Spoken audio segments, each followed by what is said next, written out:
Hello, everybody. My name's Mark Hilliard, and excuse me for a second. What we're having tonight is we're having a Level 9 critique, and this is very exciting. This is our first Level 9 here in the Mystical Light cohort, and this is for Rhonda, who is our moderator on the group, and it's exciting to see her move on and go into Sphere 1. So this is very exciting for me. But I expect great things of her here in the future. And what we're going to do now is I'm going to turn it over to her, and I'm going to have her give a brief introduction of herself and what her desires and drives are in photography. All right, Rhonda? Okay. I guess what drives me most is textures and patterns and looking for drawing emotions out of the landscapes.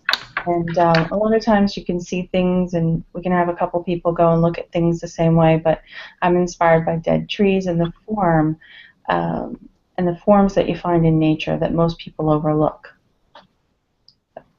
That's me. And black and white. I like it in black and white. It removes the color and focuses really on the texture and the composition. Okay, that's really very interesting.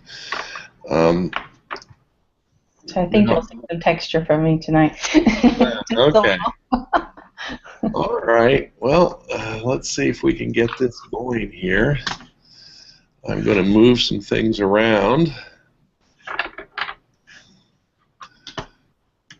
And you all just have to kind of forgive us. We're suffering from some major internet hits here. And bridge just crashed. So we're going to stop that.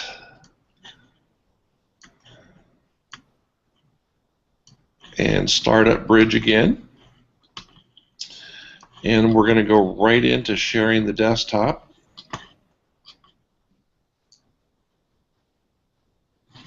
There we go. Bridge is running again. You can tell this is just a very, very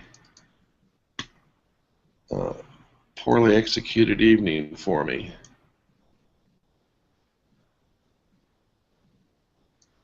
There we go. Okay, things are working again.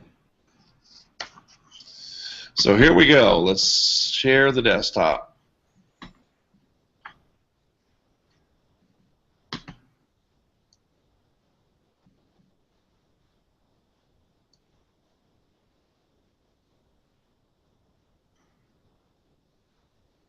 Okay, I take it everything is functional now?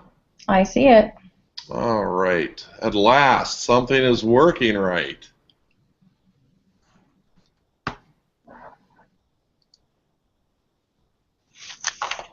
All right. Rhonda, if you would, some information on this particular image, what you saw when you approached it, what your vision was for it, a little bit about the actual capture, Okay. and how you used the camera as a tool to create this image in your mind, please. Okay. So this was probably about 2 or 3 weeks ago. We went up to Storm King, which is a sculpture garden in New York. And so we were walking around looking at the sculptures, but the sculptures were embedded in the landscape. And so we walked down to the lake, and we're looking at all these weeping willows, and I was thinking about that. And I turned around and looked up the hill and saw this single solitary tree there and said, you know, that's isolation, that's loneliness, and it kind of felt a little bit depressed in my mind. And so I had taken 3 cameras with me that day because, you know, you can never just have one. So in the moment that I saw it, because of the textures in the sky, I knew that the only way I was going to get the texture out of the sky was to use the infrared camera. So I dropped everything else, left it sitting there, and started to climb the hill, and got to this one spot. And then I put the tree there because I wanted it right there in the lower third, kind of to leave that open space and let you know that it was all by itself. But I also wanted it there because that's where I could get the clouds to have that movement and the grass coming up to look like it was biting at it, and it had a nice texture. So I took it here, I took it vertical, and I took it in 6 other places, and I came back to the first one I took. And then I converted it using the um, the channel swaps and then the contrast adjustment and then the conversion to black and white using the Nick filters, and then applied a texture over top of it to give it more graininess like old black and white film, because to get that loneliness I wanted it to feel aged. So that's what I was going for. Wow. Can you tell me what nanometer you shot in, please? 830. Okay. This is the type of image, Rhonda, that every serious infrared photographer desires to have in their portfolio. Perfectly composed, perfectly executed, with the exposure being dead on, and artistically manipulated to the point that it just screams, look at me. Let me draw you into myself and you can swim in my vision. This is an amazingly well done infrared image. I am really proud of you for this creation. Oh, thank you. The composition is stunningly perfect. You know, I never get to say that. All right? Uh-huh. This is amazing. Um, I don't know if I would have done the texture overlay, Mm-hmm. but boy, it really adds a moodiness to it. Okay? And as such, I respect your choice in that. Let's talk a little bit about um, what makes a good infrared versus a bad infrared, especially at the higher nanometer ratings. You're up in the deep contrast black and white. Mm-hmm. And when we shoot above 720 nanometers, especially in the tree leaves, we're looking for that white bloom of almost an iridescent white light coming from the leaves of the trees. And for those of you who don't know, this is a phenomenon called the wood effect that you can only get in high nanometer infrared photography, and only if you nail the exposure. Okay? Typically, we see this type of image shot on film. And we will see it in digital as well, but usually infrared exposures aren't that well nailed like in this particular image. And that iridescent blooming of the light in the leaves here, you have achieved that full effect. You've got it in the tree leaves, you've got it in the swaying grass underneath. Mm-hmm. I'm seeing a little bit of tearing in the clouds. Mm-hmm. What was the shutter speed on this? I don't remember. All right, well, I can look it up in a little while when we come out of the slideshow mode. But gee whiz, Rhonda, this is just perfect. I mean, Oh, thanks. you know, it's very rare. I can't come up with some way to improve an image. But in the infrared world, you nailed this. Oh, thanks. This is Infrared, that's the one I want to learn because I'm still feeling like, since I taught myself most everything, I feel like I'm still struggling to get it. So that means a lot. yeah, no, you nailed this. There, you could not do a thing to improve upon this. The horizon's perfectly straight. You've got the wood effect in the trees and the grass. You've got the grain of the image that you applied artistically. There's a little tearing of the clouds. I don't know if that's natural or Natural. if it's from an extended shutter speed. No, I think it was pretty fast because this was handheld.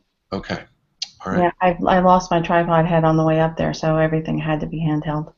Now, you know, usually in a converted infrared camera, handheld's kind of the order of the day. I know we scream tripod, tripod, tripod.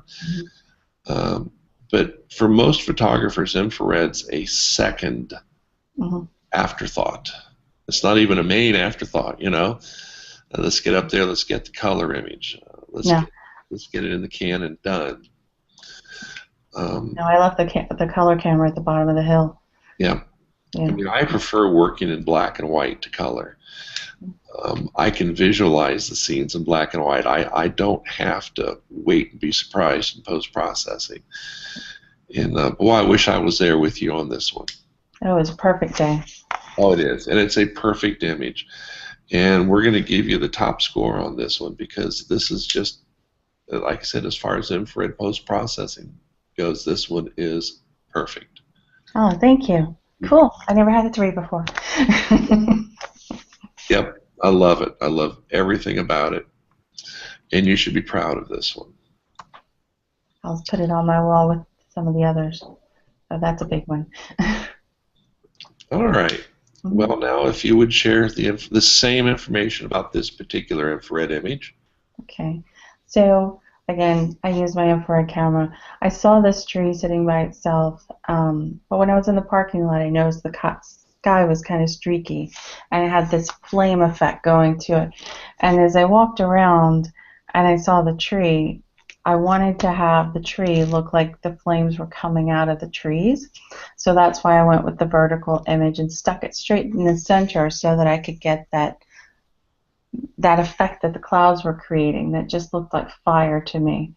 And so that's kind of what I was going for, was just putting the tree in the center to make it the main element, but looking like the flames were shooting out of it, because I just like that glow and that sense of movement.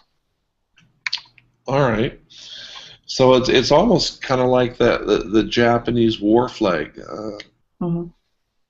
from World War II with the instead of the sun, we're using the clouds as Mm-hmm. almost the sun rays coming out from the center of the tree. Mm-hmm. You know what I like about this image is that tree. That is just so incredibly sharp. Mm-hmm. In fact, it is so sharp that I'm going to escape out of this. We're going to look at the XF data, f9 at 1/200 at +2. Okay. Are you finding that you have to shoot a lot of your infrared images at +2? Yes. That's probably just a side effect of the conversion on your camera. What camera was this one again, please? It was the Canon 5D Mark II. Okay. Yeah, I'm usually having to shoot it +2, and then sometimes I'm even having to go. I like aperture priority a lot, so I'll have to go and shoot the first one, and it'll still be underexposed. So then I'll switch it over into manual and then make final adjustments to get the exposure right. Okay. Now, let me ask you a question on this one. Had you shifted a little bit to the left, would you have lost the center of that fiery sky coming out behind the tree? Yeah, I would have, because I have all the way around it, and this is the only spot where it comes from the tree instead of being disconnected. Okay.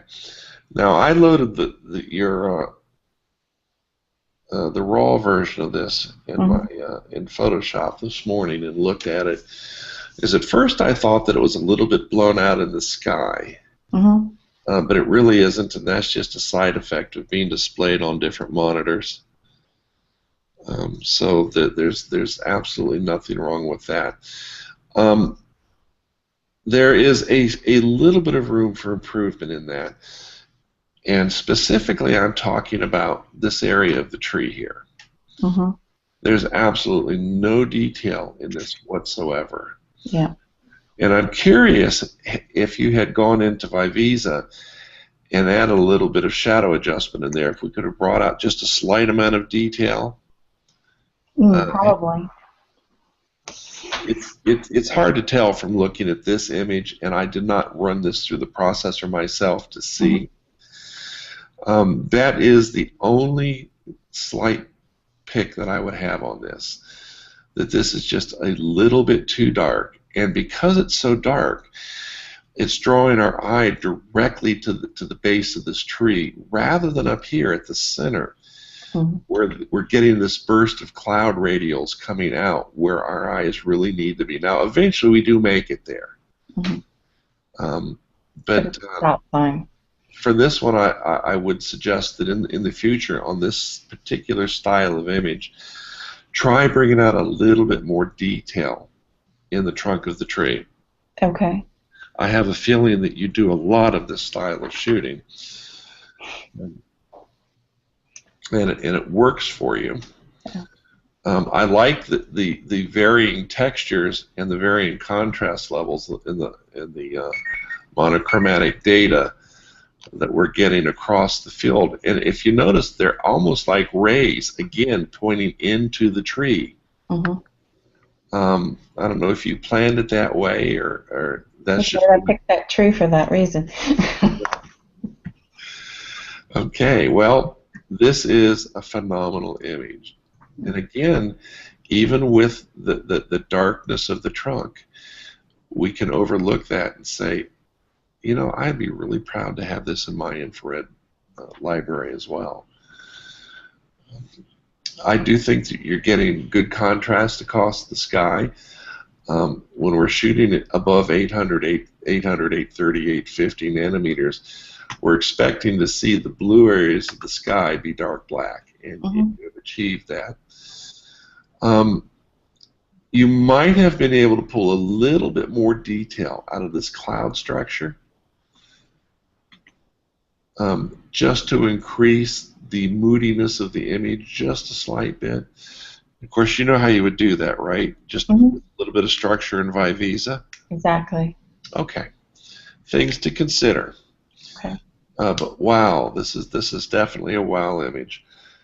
Um, and I love this, and I would like to have this in my own library. If you want to send, well, no, wait a minute, you did send me Okay. that image. You do have the image. Yeah. I'm going to give you a 2 on this one, Okay. but it's really, really almost deserving of the full 3. And believe it or not, between this image and the last image, that gives you all the points necessary to jump up into sphere 2. Nice. You can stop there and take your time back. Oh no! Oh no! No! No! Let's move on. Okay. Let's move on. Let's talk about this beauty. Oh, that was in the winter and it was beyond cold. Um, so these are the steel stacks that are in Bethlehem, and they have the Bethlehem Steel Company closed down years and years and years ago, and they've been trying to revitalize the area. So at Christmas time, they put up the Christkinder Mart in the white building next to the steel stacks, and they put up an art center there and a gallery, a movie theater, and stuff to try and bring people back into the area. Well, that's nice from that view, but I don't like that view. So we crawled up on to the bridge to the part that's blocked off because it's falling down so that we could get right above the train tracks and waited until the freight trains came through. Because in the old days, the freight trains came through these tracks to take bring in the raw materials and take out the finished goods from the steel. So the train didn't feel right unless you had a train. And I was fortunate enough that we kind of stood on this rickety bridge for long enough that I had one train leaving and another one getting ready to come this way. So there's a little motion in the trees. There's probably a little motion in the photo too because the bridge was kind of rocking at the same time. And that was in the winter when it was, well, it started snowing about 20 minutes after we took this photo. So we Okay. had to go home. All right. I love the S-curve of the tracks leading into this image. You couldn't ask for better leading lines to draw your eyes in. Mm-hmm. The fact that the motion lights are on in the front of the freight train coming at us is a real plus. Mm-hmm. Well, you know, this one just speaks of American industry in the past, you know, a thing that's long gone. This falls directly into the concept of wabi-sabi also, you know, art in decay. Mm-hmm. Um, Which I love decay, so that yeah. fit. Now, did you shoot this with your monochrome? No, I actually shot that with the 5D Mark III and converted it to black and white. So see, when I go out with the intent to do color, it turns out black and white. Well, that's a sign of a great mind. Okay. Mm-hmm. Um, but anyways, this is an interesting image. It's got areas of high contrast and areas of low contrast, Mm-hmm. which we don't normally see, especially in wintertime when everything's white. As long as we have a little bit of sunlight, we've got lots and lots of contrast. Mm-hmm. The depth of field is perfect. As I said, the S curve leading in, the horizon, the composition with the factory. I do wish that I could see a little bit more detail Mm-hmm. over here above the furnaces. Okay. Yeah. Um, but that may have just been impossible because it doesn't look like it was really super bright when you took this image. Oh no, it wasn't. No. Okay, and these trees over here behind the freight, are these the ones that we're moving? Yes. Okay, all right. Wow, this is a real story of the American past. This is an amazing image. Everything about it is just perfect. It would have been cool if you could have had a person walking down the edge of the freight train. Oh, he's in there. He actually was. Oh, no, he's not. So there was a guy in one of them because I took three, but I think he jumped up into the train on Okay. this one. My suggestions on this particular image, again, it is to try and bring out a little bit more detail in these the shadow areas of the blast furnaces. Mm-hmm. And likewise, maybe darken these trees back here, add a bit of structure to this tree on these trees on these hills, and maybe try increasing the contrast to bring out a little bit of detail, but yet darken them slightly. Okay. This image looks sharp and clear with great contrast up front, but everything beyond is muddy. Mm. Okay, Okay. and it looks like there might be a dust spot or two in the sky.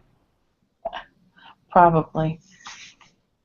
Those are, those are our, as all photographers, we have to deal with those, and I just hate that. I just wish that we could have cameras that would stay clean, yet have interchangeable lenses.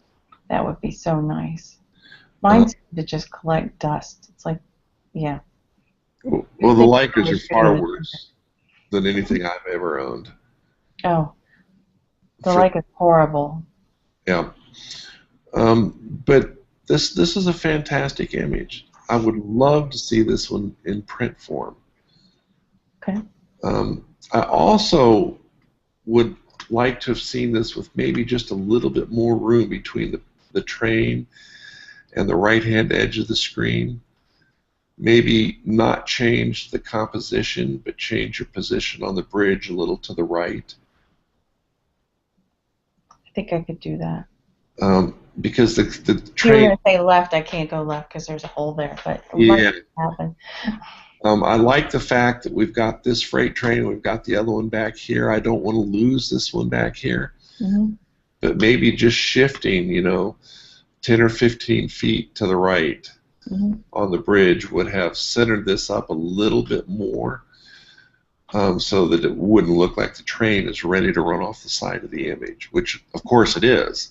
Mm-hmm. But gee whiz, good job on this. Thanks. I like it. Other than the little areas of improvement that I suggested, this is a great image. Again, one that I would be proud to own. And we're going to give you a 2 for that one as well. Nice, thanks. All right. All right, next one. This is one of my favorite places and one of those sad places. So I went up here on purpose during the winter because we were having a crappy weather day, and I've been waiting forever to get this shot. So what I had envisioned the first time that I saw the 9/11 memorial was that it's such a sad place and it's such an overwhelming experience to be there that I felt like I wanted it to be raining and foggy.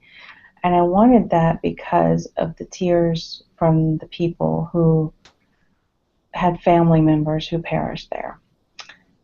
And I wanted the new tower because it was built, but I wanted it to disappear into the sky because it was trying to leave a message that of the souls that were rising. That's kind of what I had in my mind when I was shooting it was. So I woke up one day and it was foggy and it was raining, and I called my friend and I said, "Tell me, what does it look like?" And she goes, "The top half is missing." So I jumped on the train and went into the city and got down there as quickly as I could, and it was still raining. And I think it came out the way I had in mind. I wanted the water spots. I wanted them still. I wanted them to look like teardrops on the names. And I wanted the sky, I wanted the Freedom Tower to disappear. And it does that. So it's dark and it's moody, but it rises up into the light.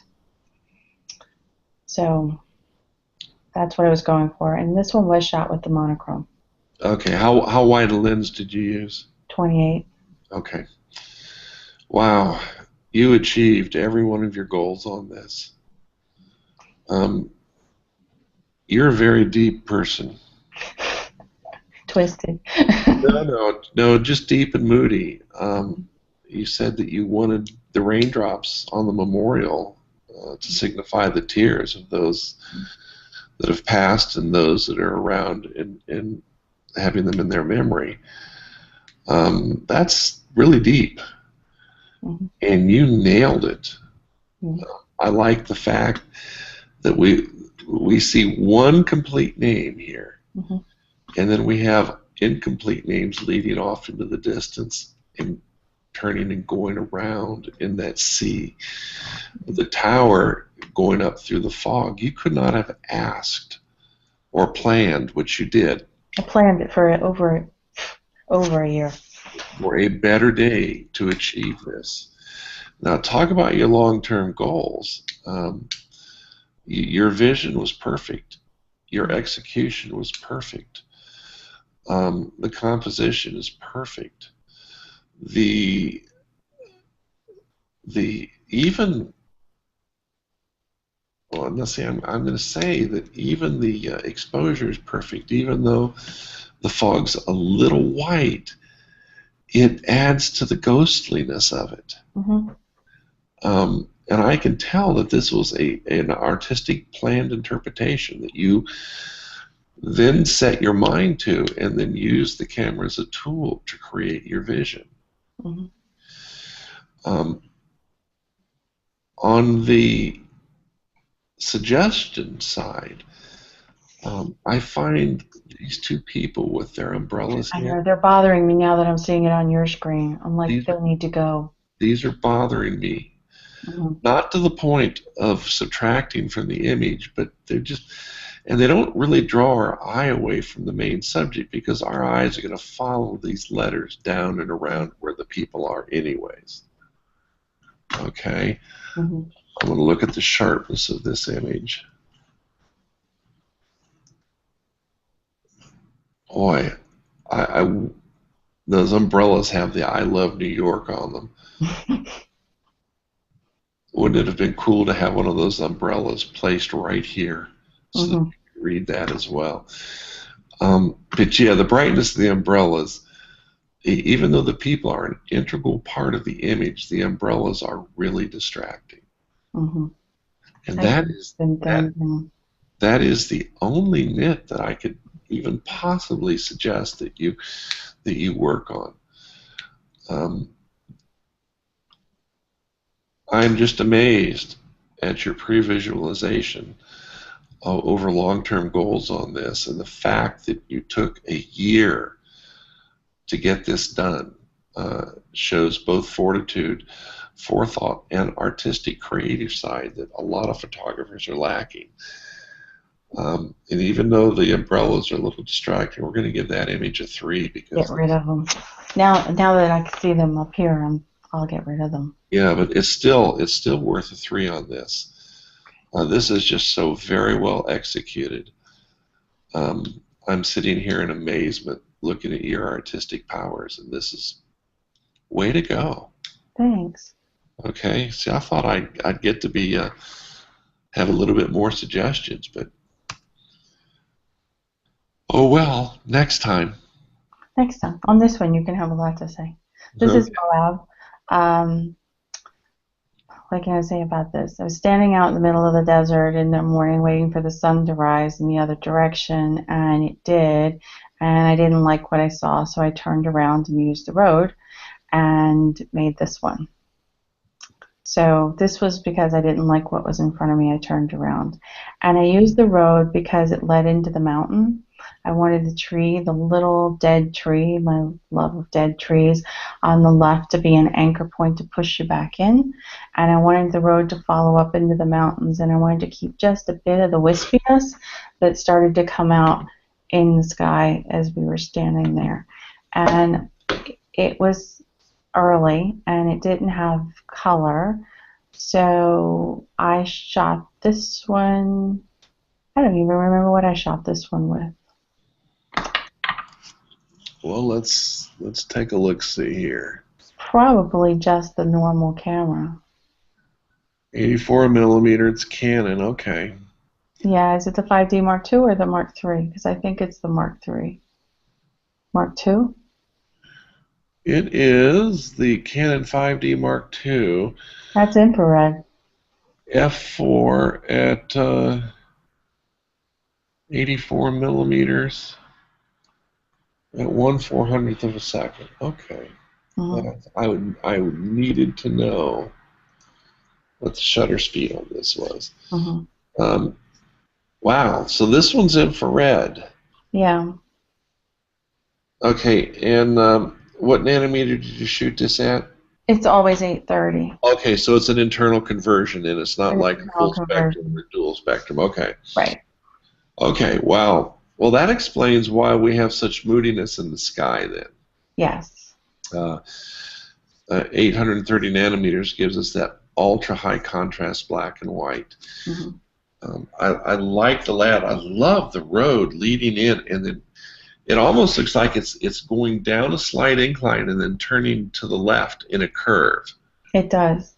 I love the suggestiveness of this road, you know, the path that leads onward, and I want to walk this. Mm-hmm. Um, I actually think the infrared was a good choice for this because of the sky. It's a little bit low contrast Mm-hmm. overall, but I would not bump the contrast up with on this one. I would use Vivisa, and I would add structure to the overall image, which is micro contrast on a micro level. Okay. And I think that that would bump up the contrast enough to really make this image pop just a little bit more. And then there's the biggie. I'm looking at this image, and I can't, and forgive me, I'm not trying to be brutal on this, but I can't find a single sharp point anywhere in this image. Mm. Okay. Now that could be the So that's fact not an F4. I've got it Yep. blown up on the monitor. Mm-hmm. Um, and this probably looks a lot better on your when you're working on it on your computer. Let's open this up in Photoshop real quick.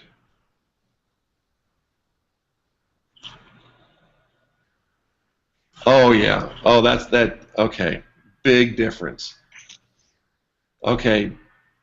We will take back everything that I said about that.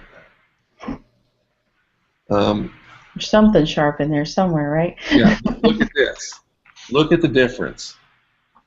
Displaying this within Photoshop versus showing it in slideshow. Yeah, because I was like, it got really dark. Oh yeah, this okay. Oh yeah, okay. Now this whole image is crystal sharp. Yeah, and it's brighter. Because I Yep, was like, I don't remember sending it to you that black. yep.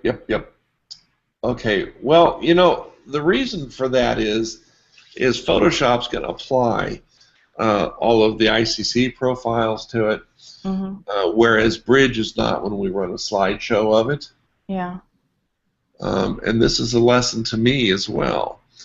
I need to look at these images in Photoshop in order to fully evaluate them. Now we've got all the contrast we need, everything sharp, good microstructure. See, you thought I was going to say some negatives about this, which I was going to. Well, I was going to too because it was much darker than I thought I'd send it over, and it was kind of black. So I was like, oh, Yeah, did I send the yeah, wrong file? Is it like, yeah. See, I'm running a color calibrated system here, and it does not apply that in Bridge, okay. but it does. It applies everything in Photoshop. And by the way, this is the new 2015 CC Photoshop version. I have to update. Okay. But oh yeah, this looks much better. And you're right about having the dead tree as an anchor point. That does anchor the corner of that image. The road going down and then going down the incline, and then you can kind of see the turn to the left right here. Yep. And then the leading line coming in from here. Yep. Once you're back in. Absolutely. That's what was supposed to happen. It looks Yeah. better here. Yep. Nope. This is working. Okay. All right. So, wow, this is just a very, very good image. One thing that you might want to consider, see this grass here in the front? Yeah. Maybe slightly lightening it just a bit more with Vivisa and using some control points here. It's kind of blending a little bit. I mean, it is about 2 stops different from the road, but maybe adding another stop of brightness to this Okay. would improve the image as far as leading the eye into it with a little bit stronger stair step of monochromatic contrasts. When I'm looking at these images, I like to have stair steps. And I would usually start from one corner going up, or start from the top going to the bottom, or the bottom going to the top. In the case with this strong leading line of this road, which is a very good compositional element, we've got a light, small ridge of plants, and then a dark part of the ridge with no plants, and then a light line of plants, and then the darker road, and then we have this beautiful grassy area here as another contrast step, and we're moving from the left to the right, and I would brighten this up just a little bit more, and then we move into another dark stair step, and then a slightly light stair step over here. And this really works for me. By having these monochromatic contrast changes across the image like this and creating these stair steps, this gives us the ability to give that image a three-dimensional effect that will really pull the viewer in a strong fashion. So we've got those moving from left to right or right to left depending upon your viewpoint, but we also have it moving from bottom to top. Okay, we have this kind of dark area down here. Then we've got a line of the brighter plants and snow. Then we have this dark ridge line, okay? And then we have this higher ridge line here with the snow across it. Then the mountain itself is dark. Then we move up into the skies, dark, light. And we have this changing step ladder, if you will, of these wonderful contrast lines that really, really suck the user into it. I mean, it's just like I want to walk down that road, and these changing lines of contrast add to that. And I think that that's just a wonderful, wonderful component to have in the image. And I would just accentuate those differences between the darks and the light just a little bit more. Okay, I can do that. Okay. I'm going to give this image, I'd like to give it a 3. I Uh, thought you were going to say, I'm going to go back to the one because it no, looks no, no, out of no. grid. Once we pulled this up in Photoshop, and I realized the potential of this image, I was just amazed. This is a powerful image, um, Thank you. and everything about it just wants to draw the viewer into it. And just with those few small corrections or enhancements, if you will, of the light areas. The dark areas are fine. Just brighten up the light areas in the foliage in the foreground a wee bit, and it will add to that stair step Got it. effect to draw the user in. And we are going to give this a 3 as well. Thank you. Um, wow, you gave us a very strong set. So it was worth the wait. Oh yeah, no, these were wonderful. You gave us a very, very strong group of images. This is a fantastic portfolio. Oh, thank you. As a level 9 critique, I couldn't have asked for a better example of how to do this right. Oh, Okay, if you're going to go first, you got to, go bold or go home, right? be proud of yourself that this was a very impressive set of images. Thank you. I'm very proud of your work on this, even though I'm not the one that got to lead you up to this point. And I dare say that you probably led yourself here. Pretty much so far. Uh, Now I, you're going to teach me how to do the next level.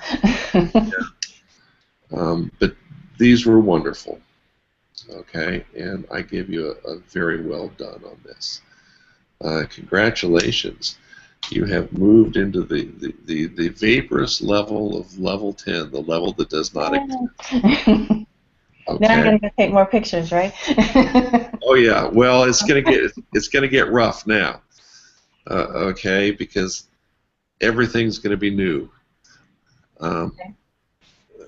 and we're going to give you lots of challenges now, both in your personal growth in Sphere 2, or in Sphere 1, as well as your leadership for those in Sphere 0 here. Okay. I'm Because ready. you're the path of the protege, um, we're going to have you work a little bit more uh, with your fellow cohort members in a very expanded role. So, everybody, please unmute your microphones and join me in congratulating Rhonda in an amazingly well done job. Yay. Congratulations. Those were beautiful. Oh, thank you. Very beautiful. Thank you. And if you have any comments, now's the time to add them. Pam, let's have a comment. I'm thinking about sending my second camera to have it converted. Well, I encourage you to do so. Best thing I ever did. Rhonda, how many IR cameras do you have, or have you had? 2.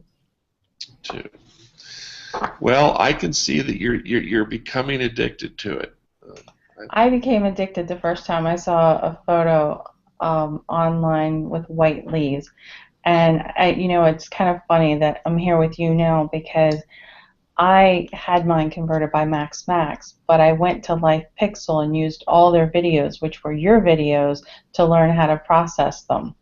So when we got abandoned and I was looking for a home, I found that you were actually here, and I went, oh, I've watched his videos. I need to go actually meet the person. So it's a strange world, huh?